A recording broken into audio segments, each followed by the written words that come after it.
ప్రభుత్వ నిబంధనలకు లోబడి రేషన్ సరుకులను వినియోగదారులకు సరఫరా చేయాలని ఉల్లంఘిస్తే వారిపై చర్యలు తప్పవని జేసీ అదితి సింగ్ రేషన్ షాపు డీలర్లకు సూచించారు.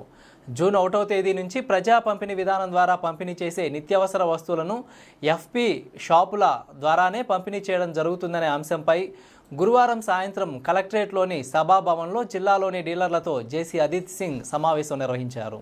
ఈ సందర్భంగా జేసీ మాట్లాడుతూ ఇక నుండి ప్రతి నెల 1వ తేదీ నుండి 15వ తేదీ వరకు ప్రతిరోజు ప్రభుత్వం వారు నిర్దేశించిన సమయాల్లో ఉదయం 8 గంటల నుంచి 12 గంటల వరకు, సాయంత్రం 4 గంటల నుంచి 8 గంటల వరకు ఎఫ్పి షాపులను తెరిచి ఉంచాలని రేషన్ డీలర్లకు ఆదేశించారు. ఎఫ్పి షాప్ నెంబర్, పని వేళలు, ధరలు, సరుకు నిల్వలను సూచించే బోర్డును తప్పనిసరిగా డిస్ప్లే చేయాలన్నారు. 65 సంవత్సరాలు పైబడిన వారికి, దివ్యాంగులకు వారి ఇంటి వద్దకే వెళ్లి రేషన్ పంపిణీ చేయాలన్నారు. ఎఫ్పి షాపుల పరిసరాలను శుభ్రంగా ఉంచుకోవాలని సూచించారు. ప్రతిరోజు ఎంతమందికి సరుకులు సరఫరా చేస్తున్నారనే అంశాన్ని ప్రతి రేషన్ డీలర్ షాప్లో ఫోటోలతో సహా రికార్డ్ చేయడం జరుగుతుందన్నారు. ఈ పాస్, వేయింగ్ మిషన్లను కండిషన్లో ఉంచుకొని కార్డుదారులందరికీ ఖచ్చితమైన తూకంతో నిత్యావసర వస్తువులను పంపిణీ చేసి రసీదును కూడా ఇవ్వాలని సూచించారు.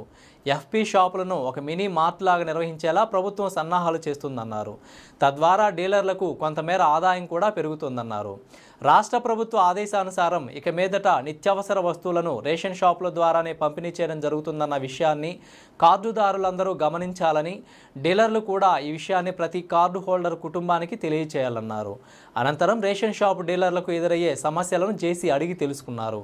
ఏవైనా సాంకేతిక సమస్యలు ఎదురైతే తమ దృష్టికి తీసుకొస్తే వెంటనే పరిష్కరిస్తామన్నారు.